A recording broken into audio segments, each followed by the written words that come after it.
함께 말씀 보겠습니다. 이 시간 하나님 우리에게 주시는 말씀은 열왕기상 3장 3절로 14절까지의 말씀입니다. 솔로몬이 여호와를 사랑하고 그의 아버지 다윗의 법도를 행하였으나 산당에서 제사하며 분향하더라. 이 왕이 제사하러 기브온으로 가니 거기는 산당이 큼이라. 솔로몬이 그 제단에 1000번제를 드렸더니 기브온에서 밤에 여호와께서 솔로몬의 꿈에 나타나시니라. 하나님이 이르시되 내가 내게 무엇을 줄고 너는 구하라. 솔로몬이 이르되 주의 종 내 아버지 다윗이 성실과 공의와 정직한 마음으로 주와 함께 주 앞에서 행함으로 주께서 그에게 큰 은혜를 베푸셨고 주께서 또 그를 위하여 이 큰 은혜를 항상 두사 오늘과 같이 그의 자리에 앉을 아들을 그에게 주셨나이다. 나의 하나님 여호와여, 주께서 종으로 종의 아버지 다윗을 대신하여 왕이 되게 하셨사오나 종은 작은 아이라 출입할 줄을 알지 못하고 주께서 택하신 백성 가운데 있나이다. 그들은 큰 백성이라 수요가 많아서 셀 수도 없고 기록할 수도 없사오니 누가 주의 이 많은 백성을 재판할 수 있사오리이까. 듣는 마음을 종에게 주사 주의 백성을 재판하여 선악을 분별하게 하옵소서.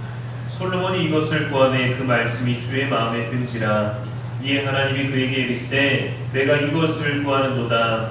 자기를 위하여 장수하기를 구하지 아니하며 부도 구하지 아니하며 자기 원수의 생명을 멸하기도 구하지 아니하고 오직 송사를 듣고 분별하는 지혜를 구하였으니 내가 내 말대로 하여 내게 지혜롭고 총명한 마음을 주노니 내 앞에도 너와 같은 자가 없었거니와 내 뒤에도 너와 같은 자가 일어남이 없으리라. 내가 또 내가 구하지 아니한 부귀와 영광도 내게 주노니 내 평생의 왕들 중에 너와 같은 자가 없을 것이라. 내가 만일 내 아버지 다윗이 행한 같이 내 길로 행하며 내 법도와 명령을 지키면 내가 또 내 날을 길게 하리라.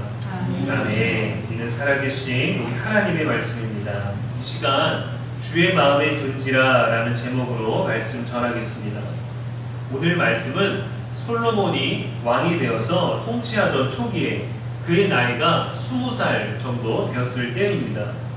우리가 잘 알고 있는 솔로몬의 1000번제를 산당에서 드리는 내용을 보여줍니다. 산당은 높은 곳을 뜻합니다. 이스라엘 백성이 약속의 땅 가나안 땅에 들어오게 되었을 때 그 전에 살고 있었던 가나안 민족들은 산당 높은 곳에 그들의 제단을 만들고 자신들의 신에게 제사를 드렸습니다.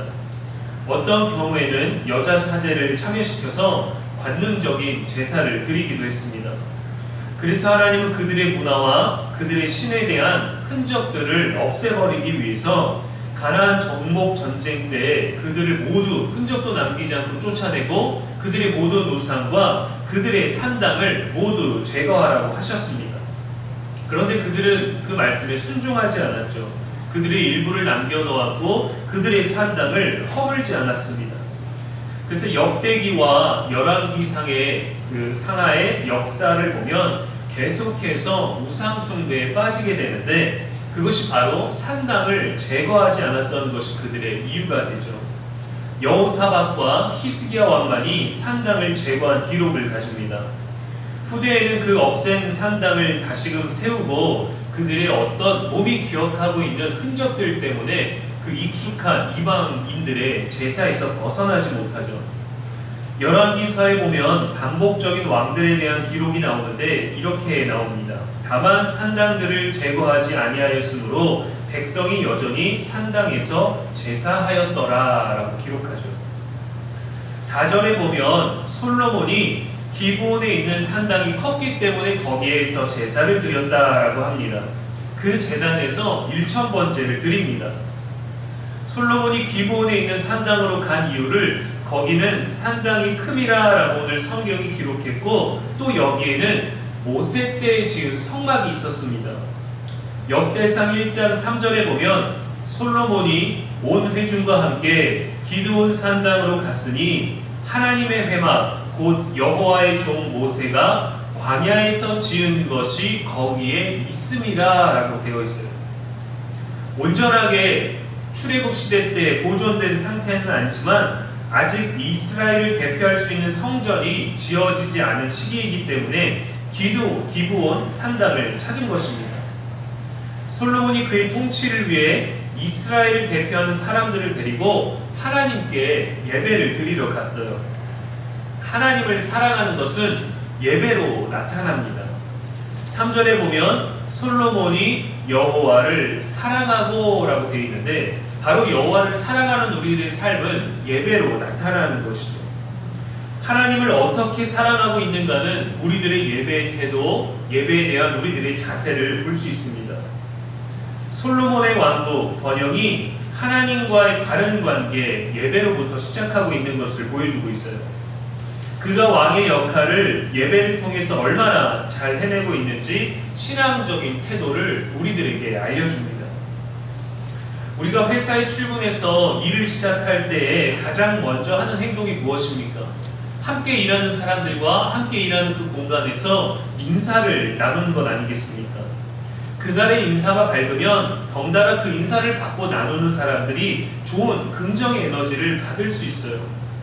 인사만 잘해도 함께 일하는 이들에게 좋은 에너지를 전할 수 있는 것입니다. 솔로몬의 1000번째가 하나님 보시기에도 그렇게 좋은 것이지 않았을까요? 우리도 성도님들도 1000번째를 드립니다. 무언가 하나님 앞에 작정하고 헌신하기로 결단해서 기도 제목을 놓고 1000번째를 드려요. 하루에 한 번씩 그 제물을, 그 예배를 드림으로 인해서 거의 3년이라는 시간이 걸립니다. 그래서 마음 급하신 성도님들의 경우에는 하루에 2번 아니면 교회를 3번 찾아가서 3번의 예물을 드림으로 1년이나 1년 반 만에 끝내기도 하죠.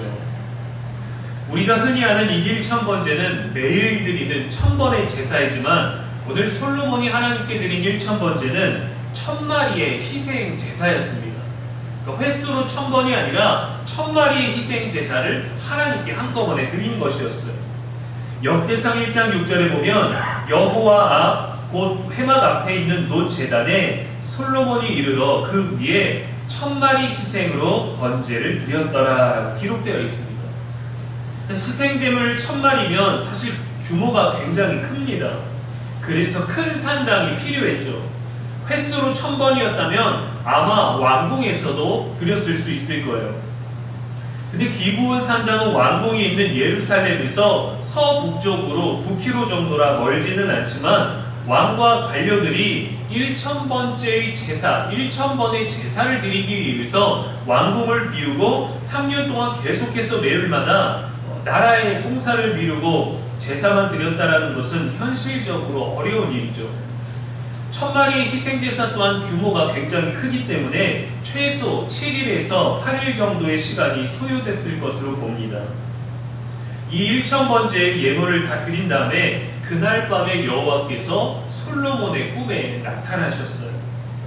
더 확실한 환상이나 다른 방법으로 하나님께서도 보여주실 수 있으실 텐데, 하나님은 꿈을 선택하셨습니다. 제사를 마치고 예루살렘으로 올라가기 전에 지체하지 아니하시고 솔로몬의 꿈에 나타나셔서 그날 밤에 응답하셨음을 보여줍니다. 하나님이 이 제사를 받으셨다는 거예요. 내가 너의 제사를 받았다. 네가 나를 얼마나 사랑하는지 너의 예배를 통하여 내가 너의 그 예배를 받았다라는 것을 하나님께서 보여주신 거죠. 하나님께서 먼저 부르셨습니다. 5절 말씀에 하나님이 이르시되 내가 너에게 무엇을 줄고 너는 구하라 라고 말씀하셨어요. 솔로몬이 예배를 드린 다음에 하나님, 이제 예배를 다 드렸습니다. 나는 이제 예루살렘으로 돌아갑니다. 내가 왕으로서 잘할 수 있도록 나의 왕의 자리와 나의 나라와 나의 통치를 하나님 지켜주십시오 라고 기도한 게 아니에요.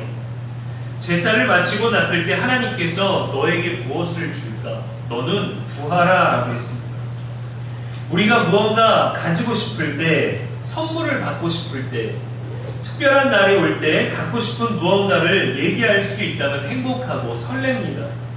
생일이 다가오는데 어떤 선물을 받고 싶다라고 말할 수 있는 자격이 있다면 참으로 우리를 설레게 하겠죠. 특별하거나 딱히 보상을 받을 만한 일이 없을 때에는 무언가 가지고 싶다라고 말할 명분이 없습니다. 그런데 누군가가 뭐 갖고 싶은 거 있어? 말해봐. 뭐 필요한 거 있어? 말해봐. 라는 말을 해준다면 너무 기분이 좋겠죠. 진짜? 정말? 그리고 우리가 무엇을 구할까라고 행복한 고민을 하게 될 것입니다. 그런데 오늘 본문에서처럼 만약에 하나님께서 우리에게 솔로몬과 같이 하나님이 여러분에게 내가 너에게 무엇을 줄까? 너는 구하라 라고 물으신다면 여러분은 무엇을 대답하시겠습니까? 대답할 준비가 되어 있으신가요? 어떤 걸 구하시겠어요? 솔로몬은 이렇게 대답했습니다. 9절 말씀에 듣는 마음을 종에게 주사 주의 백성을 재판하여 선악을 분별하게 하옵소서. 솔로몬은 자신이 왕으로서 부족한 것을 잘 알았습니다. 혈통만으로는 훌륭한 왕이 될 수 없다는 것을 잘 알았어요. 또한 그의 아버지 다윗이 얼마나 하나님의 은총을 받았습니까? 솔로몬은 이스라엘을 잘 다스리는 데 있어서 필요한 것을 구했습니다. 그것을 위해 1000마리의 희생 제사를 드렸을 수도 있겠죠. 하나님의 질문에 솔로몬이 구하는 것은 백성들을 재판하여 선악을 분별할 수 있도록 해주는 듣는 마음이었습니다. 이것이 역대상에서는 지혜와 지식으로 나옵니다. 지혜와 지식을 주옵소서. 그런데 이 지혜와 지식 또한 주의 백성을 재판하기 위해 구하는 것이었습니다. 솔로몬이 이것을 구하매 그 말씀이 주의 마음에 든지라. 왜 하나님의 마음에 들었는지를 11절에서 설명합니다. 자기를 위하여 구하지 아니하였다라는 것이죠. 일반적으로 우리가 드리는 기도의 대부분은 우리를 위한 겁니다. 우리 자신을 위한 겁니다. 자녀들을 위한 것, 가족을 위한 것, 부모를 위한 것일지라도 사실은 우리 자신을 위한 것인 경우가 많죠. 저 또한 솔로몬과 같은 기도를 말하는 듯 하지만 실제 진심의 무게가 담긴 기도는 저를 위한 것이 많습니다. 제게 설교의 지혜를 주십시오. 성도님들을 위한 풍성한 설교에, 남들이 하지 않는 설교에 어떤 것들을 볼 수 있는 안목을 주십시오. 가정의 평안을 주십시오. 건강을 주십시오. 그래야 하나님 목회를 잘할 수 있지 않겠습니까? 하나님께 구하는 명분은 목회지만 실제로는 저를 위한 것들을 구하죠. 이게 보통의 일반적인 기도입니다. 그런데 솔로몬의 기도는 자기를 위하여 구하지 않았어요. 그래서 그것이 주의 마음에 든지라. 예수님의 기도도 그랬습니다. 내 원대로 마시옵고 아버지의 원대로 되기를 원하나이다. 이것이 기도의 모범적인 사례인 것이죠. 하나님은 솔로몬이 구한 것을 주시겠다고 하셨습니다. 12절 말씀에 내가 내 말대로 하여 내게 지혜롭고 총명한 마음을 주노니 내 앞에도 너와 같은 자가 없었거니와 내 뒤에도 너와 같은 자가 일어남이 없으리라. 솔로몬에게 제사 한 번을 드린 것뿐인데 유일무이한 왕이 되게 해주시겠다라는 약속을 해주셨습니다. 이에 더하여 13절에 내가 구하지 아니한 부귀와 영광도 내게 주노니 내 평생의 왕들 중에 너와 같은 자가 없을 것이라. 솔로몬은 이미 왕이니까 부귀와 영화는 구할 필요가 없지 않겠습니까? 그는 이미 부유하니까 듣는 마음, 지혜와 지식 이런 거 구할 수 있는 거 아닐까요? 그렇지 않습니다. 우리도 구할 때 우리에게 어느 정도 주어져 있는 것, 우리가 다급하여 구하지 않아도 되는 것들을 더 많이 달라고 기도할 때가 있죠. 하나님이 주시는 것이 아니라 모든 것을 주실 수 있는 하나님을 먼저 구해야 되는데 하나님께 이미 받은 것 있지만 그래도 이것이 더 풍성하기를 구하죠. 제가 왕이어도 더 많은 재물을 구할 수도 있을 것 같아요. 그래야 나라가 구해질 것이고 나라가 강해질 것이고 백성들에게 베풀 수 있는 것이 많아지고 그래야 내가 왕으로서 좋은 통치를 할 수 있는 것 아니겠습니까? 성경은 이렇게 얘기합니다. 그런즉 너희는 먼저 그의 나라와 그의 의를 구하라. 그리하면 이 모든 것을 너희에게 더하시리라. 우리는 이 모든 것을 구하기 위해서 기도하지만 이 모든 것보다 먼저 구해야 하는 것들이 바로 하나님의 나라와 하나님의 의를 구하라고 하죠. 하나님은 두 번에 걸쳐서 너와 같은 왕이 없을 거라고 하셨습니다. 백성의 재판을 위하여 지혜를 구했기 때문에 성경은 곧바로 그 지혜에 대한 흔적, 그 기록을 남깁니다. 16절부터는 두 여자가 아기를 놓고 쟁론할 때 솔로몬이 지혜로운 판결을 내리는 이야기가 기록되죠. 여러분, 이런 건 솔로몬만 가능할까요? 솔로몬에게만 있는 지혜일까요?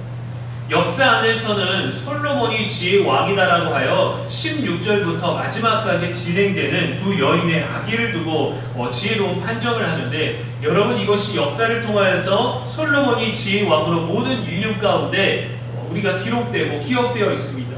우리는 이런 일들이 우리들의 일상에서는 있을 수 없는 걸까요?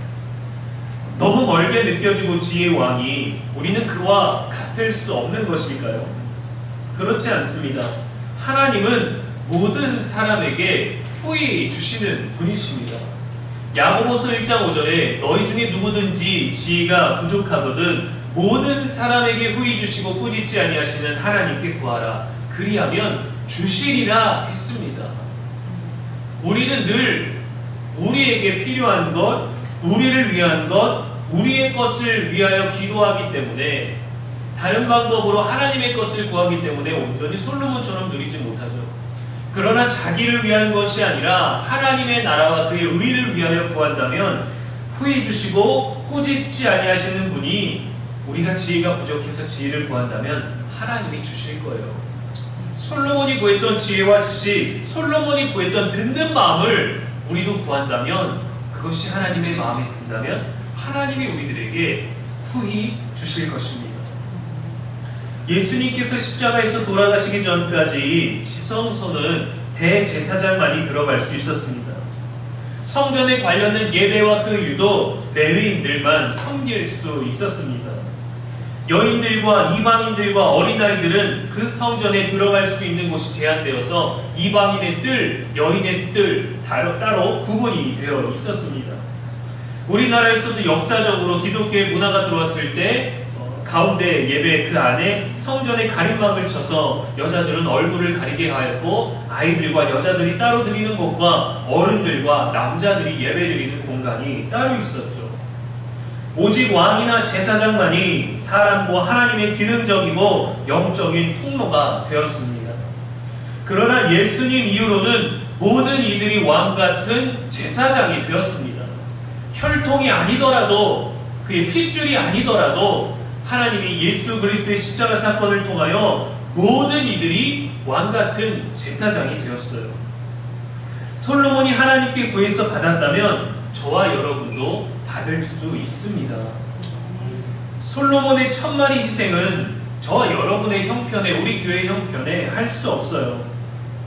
솔로몬은 이미 왕이었기 때문에 얼마든지 더 많은 것들을 제물로 드릴 수 있습니다.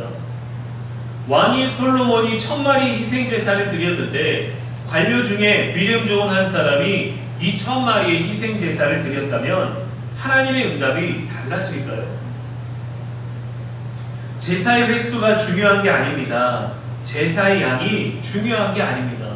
그것도 때론 귀한 것일 수 있지만 하나님의 마음을 기쁘시게 하는 것이어야 하죠. 그 부자는 가진 것 중에 적은 일부를 드렸지만 그 여인은 자신의 전부를 드렸느니라. 하나님은 그 여인의 것을 기쁘시게 받았다라고 하셨죠. 어떻게 하나님을 기쁘시게 할 수 있습니까? 히브리서 11장 6절에 믿음이 없이는 하나님을 기쁘시게 할 수 없나니 하나님께 나아가는 자는 반드시 그가 계신 것과 그가 자기를 찾는 자들에게 상 주시는 이심을 믿어야 할지니라 라고 말씀했습니다. 믿음입니다. 이 믿음은 맹신이 아닙니다. 하나님이 계신 것을 믿는 것이고 하나님을 찾는 자들에게 상 주시는 이심을 믿는 것이라 했습니다. 하나님을 믿고 하나님을 사랑하는 최고의 표현은 바로 예배입니다. 제사예요.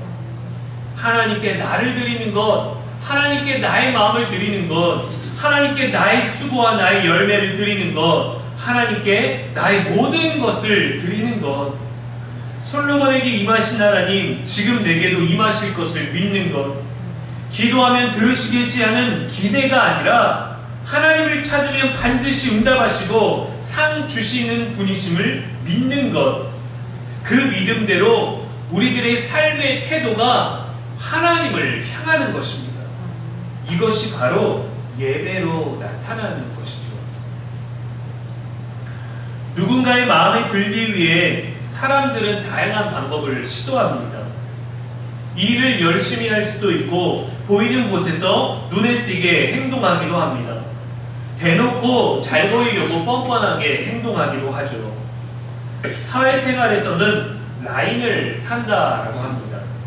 더 나은 미래를, 더 나은 수월한 일들을 보장받기 위해 힘 있는 자의 마음에 들기 위해 뭔가 해야 합니다. 인생에서 라인을 정말 잘 타야 한다면 최고의 라인은 다녔고 천지를 지으신 여호와이십니다. 그분에게 최고의 예배를 드리십시오. 마음에 들기 위해 드리는 예배가 아니라 신령과 진정으로 드리는 예배가 저와 여러분에게 있다면 미래가 보장되지 않아도 그 예배로 말미암아 이미 우리에게 기쁨이 있습니다. 하나님이 무언가를 주시기도 전에 예배 자체가 우리를 만족하게 하고 기쁘게 하고 위로가 되게 하고 평안을 주는 거예요. 그러한 예배가 주의 마음에 든지라 라는 말씀을 우리들에게 듣게 하는 것이죠.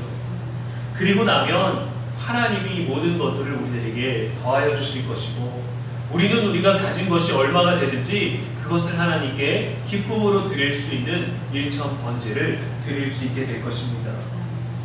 하나님과 모두가 마음으로 기뻐할 수 있는 예배가 저와 여러분의 일상에 살아나게 되기를, 드려지게 되기를 주님의 이름으로 간절히 축원합니다. 기도하겠습니다. 오늘도 살아계신 하나님 아버지, 오늘도 우리에게 말씀 주시니 감사합니다. 세상을 살면서 필요한 것들이 많습니다. 필요한 것들이 채워져도 또 필요한 것들이 여전히 많습니다. 하나님께서 채워주시면 더 헌신하고 더 순종하고 더 섬길 듯한데 여전히 우리를 위해 구하여도 필요한 것들이 많습니다. 때로는 가진 것보다 가지지 못하는 것을 위해 아쉬워하고 기도할 때도 있습니다. 우리에게 평안한 것보다 평안하지 않은 것들 때문에 힘들어할 때도 있습니다. 사람의 눈에 들기 위해, 사람에게 인정받기 위해, 사람에게 성공한 인생을 보이기 위해서도 그리 애쓰는 우리의 열심과 진심이 우리가 드리는 예배에 가득하게 되기를 소망합니다. 오늘의 말씀을 통해 솔로몬과 같은 기도를 할 수 있기를 원하오니 우리를 위하여 구하지 않고 오직 성사를 듣고 분별하는 세상을 살아가는 말씀의 지혜를 구하며 하나님을 기쁘시게 하는 믿음을 소유할 수 있도록 성령이여 우리를 도우시고 이끌어 주시옵소서. 우리들의 많은 말들을, 우리들의 억울한 말들을, 우리들의 답답한 말들을, 우리들이 하고 싶은 많은 말들을 하기보다 우리와 함께 있게 하신 이들의 말을 들음으로 말미암아 하나님의 마음을, 예수님이 우리들에게 알려주신 말씀을, 성경이 우리들에게 깨닫게 알려주신 거룩한 말들을 전할 수 있는 기회를 얻는 우리들이 되게 하여 주시옵소서. 우리의 모든 것들은 예배로 하나님을 향한 사랑을 표현하며 하나님을 믿는 것을 증언하며 확신하며 우리들이 가진 것들을 일천번째보다 우리들의 모든 순간과 삶을 통하여서 우리의 모든 소유를 하나님께 내어드리고 맡기며 믿음으로 헌신할 수 있는 우리들의 순간들이 되게 하여 주시옵소서. 진정 하나님을 사랑하고 있으니 우리의 예배를 통해 드러나게 하시고 모든 예배가 우리의 마음에 기쁨과 평안이 되게 하여 주시옵소서. 우리의 영원한 소망이 되시는 예수 그리스도의 이름으로 기도합니다. 아멘.